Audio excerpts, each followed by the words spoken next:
Nama lengkapnya adalah Imam Al-Hafiz Abu Isa Muhammad bin Isa bin Saurah bin Musa bin Ad-Dahak As-Sulami At-Tirmidzi, salah seorang ahli hadits kenamaan, dan pengarang berbagai kitab yang masyhur, lahir pada 279 H di kota Tirmiz. Perkembangan dan perjalanannya. Fakih Abu Isa At-Tirmidzi berkebangsaan Mirwas, kemudian pindah ke Tirmiz dan menetap di sana. Di kota inilah cucunya bernama Abu Isa dilahirkan. Semenjak kecilnya Abu Isa sudah gemar mempelajari ilmu dan mencari hadits. Untuk keperluan inilah ia mengembara ke berbagai negeri, Hijaz, Irak, Khurasan dan lain-lain.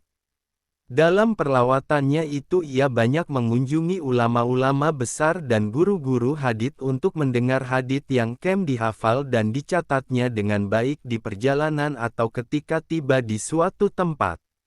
Ia tidak pernah menyia-nyiakan kesempatan tanpa menggunakannya dengan seorang guru di perjalanan menuju Makkah.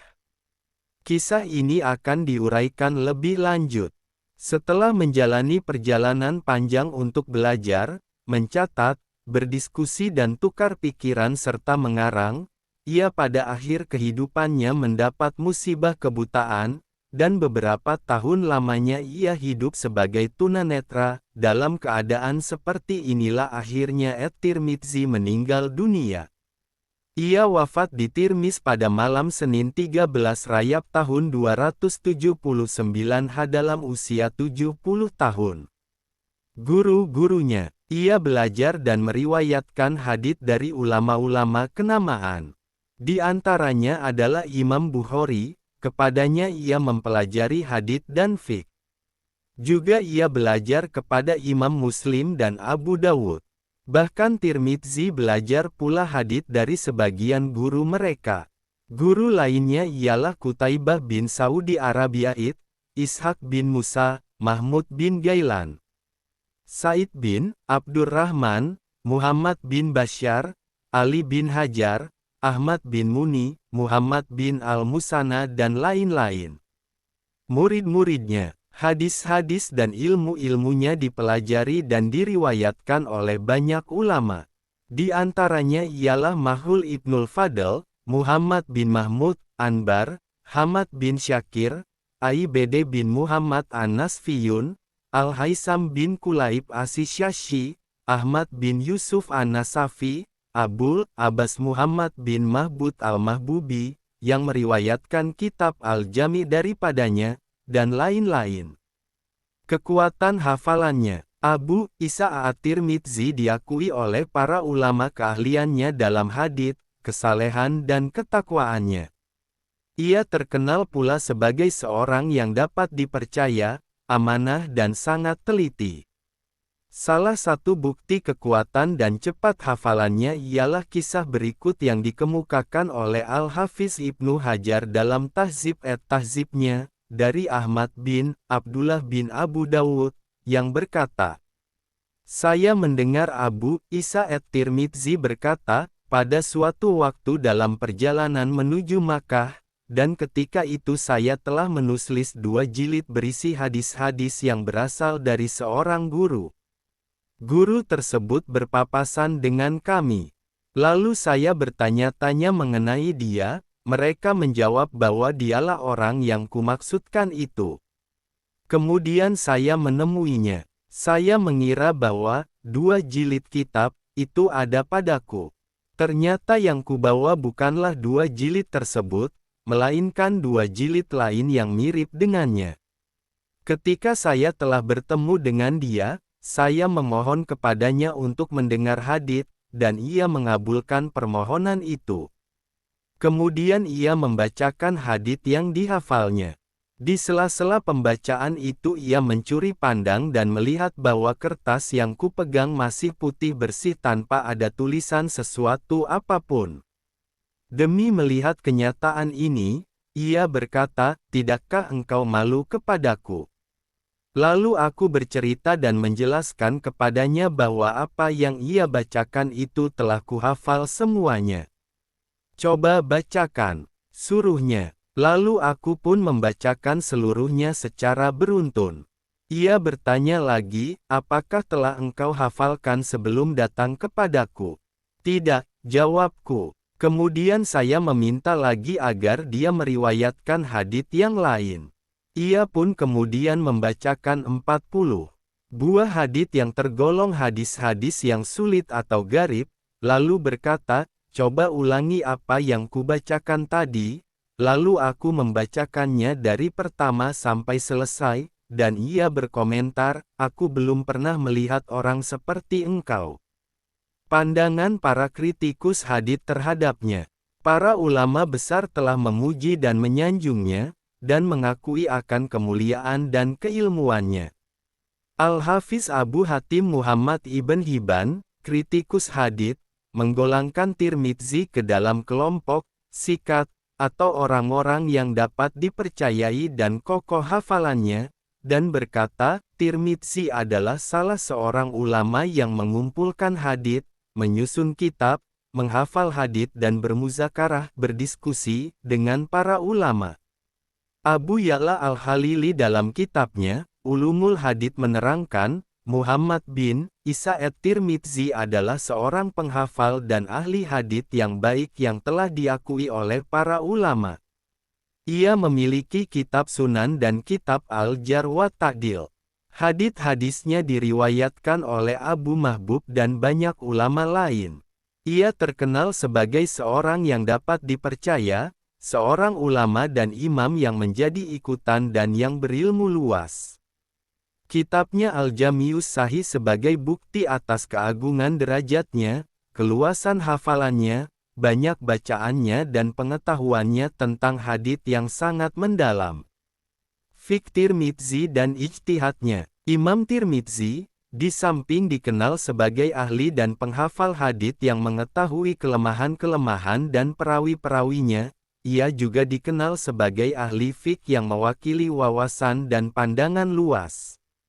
Barang siapa mempelajari kitab jaminya ia akan mendapatkan ketinggian ilmu dan kedalaman penguasaannya terhadap berbagai mazhab fikih. Kajian-kajiannya mengenai persoalan fiqh mencerminkan dirinya sebagai ulama yang sangat berpengalaman dan mengerti betul duduk permasalahan yang sebenarnya. Salah satu contoh ialah penjelasannya terhadap sebuah hadits mengenai penangguhan membayar piutang yang dilakukan si berutang yang sudah mampu, sebagai berikut, Muhammad bin Bashar bin Mahdi menceritakan kepada kami Sufyan menceritakan kepada kami, dari Abi Az-Zunat, dari Al-A'rai dari Abu Hurairah, dari Nabi Shallallahu Alaihi Wasallam, bersabda, penangguhan membayar utang yang dilakukan oleh si berutang, yang mampu adalah suatu kezaliman. Apabila seseorang di antara kamu dipindahkan utangnya kepada orang lain yang mampu membayar, hendaklah pemindahan utang itu diterimanya. Imam Tirmidzi memberikan penjelasan sebagai berikut, sebagian ahli ilmu berkata, apabila seseorang dipindahkan piutangnya kepada orang lain yang mampu membayar dan ia menerima pemindahan itu, maka bebaslah orang yang memindahkan muhil itu, dan bagi orang yang dipindahkan piutangnya, muhtal tidak dibolehkan menuntut kepada muhil. Diktum ini adalah pendapat Syafi'i, Ahmad dan Ishaq. Sebagian ahli ilmu yang lain berkata, apabila harta seseorang, muhtal, menjadi rugi disebabkan kepailitan muhal, alaih, maka baginya dibolehkan menuntut bayar kepada orang pertama, muhil. Mereka memakai alasan dengan perkataan Usma dan lainnya, yang menegaskan, tidak ada kerugian atas harta benda seorang muslim. Menurut Ishaq, maka perkataan, tidak ada kerugian atas harta benda seorang muslim, ini adalah, apabila seseorang dipindahkan piutangnya kepada orang lain yang dikiranya mampu, namun ternyata orang lain itu tidak mampu, maka tidak ada kerugian atas harta benda orang muslim, yang dipindahkan utangnya itu. Itulah salah satu contoh yang menunjukkan kepada kita, bahwa betapa cemerlangnya pemikiran fiqh Tirmidzi dalam memahami nas-nas hadits, serta betapa luas dan orisinal pandangannya itu. Karya-karyanya, Imam Tirmidzi banyak menulis kitab-kitab. Di antaranya, 1. Kitab Al-Jami', terkenal dengan sebutan Sunan at-Tirmidzi. 2. Kitab Al-Ilal. 3. Kitab At-Tarikh. 4. Kitab As-Syama'il An-Nabawiyah. 5. Kitab Az-Zuhad. 6. Kitab Al-Asma wal Kuna. Di antara kitab-kitab tersebut yang paling besar dan terkenal serta beredar luas adalah Al-Jami'. Sekilas tentang Al-Jami', kitab ini adalah salah satu kitab karya Imam Tirmidzi terbesar dan paling banyak manfaatnya. Ia tergolong salah satu kutubus sittah, 6 kitab pokok bidang hadits dan ensiklopedia hadits terkenal. Al-Jami' ini terkenal dengan nama Jami' Tirmidzi, dinisbatkan kepada penulisnya, yang juga terkenal dengan nama Sunan Tirmidzi. Namun nama pertamalah yang populer. Sebagian ulama tidak berkeberatan menyandangkan gelar as-sahih kepadanya, sehingga mereka menamakannya dengan Sahih Tirmidzi. Sebenarnya pemberian nama ini tidak tepat dan terlalu gegabah. Setelah selesai menyusun kitab ini, Tirmidzi memperlihatkan kitabnya kepada para ulama dan mereka senang dan menerimanya dengan baik. Ia menerangkan, setelah selesai menyusun kitab ini, aku perlihatkan kitab tersebut kepada ulama-ulama Hijaz, Irak dan Khurasan, dan mereka semuanya meridainya, seolah-olah di rumah tersebut ada nabi yang selalu berbicara. Imam Tirmidzi di dalam Al-Jami'-nya tidak hanya meriwayatkan hadits sahih semata, tetapi juga meriwayatkan hadis-hadis hasan, dhaif, gharib dan mu'allal dengan menerangkan kelemahannya. Dalam pada itu, ia tidak meriwayatkan dalam kitabnya itu, kecuali hadis-hadis yang diamalkan atau dijadikan pegangan oleh ahli fiqh. Metode demikian ini merupakan cara atau syarat yang longgar. Oleh karenanya, ia meriwayatkan semua hadits yang memiliki nilai demikian, baik jalan periwayatannya itu sahih ataupun tidak sahih. Hanya saja ia selalu memberikan penjelasan yang sesuai dengan keadaan setiap hadits. Diriwayatkan bahwa ia pernah berkata, semua hadits yang terdapat dalam kitab ini adalah dapat diamalkan. Oleh karena itu, sebagian besar ahli ilmu menggunakannya sebagai pegangan kecuali 2 buah hadits, yaitu, pertama, yang artinya, sesungguhnya Rasulullah Shallallahu alaihi wasallam menjamak salat zuhur dengan asar, dan maghrib dengan isya, tanpa adanya sebab, takut, dan dalam perjalanan. Jika ia peminum khamar, minum lagi pada yang keempat kalinya, maka bunuhlah dia. Hadits ini adalah mansukh dan ijma ulama menunjukkan demikian.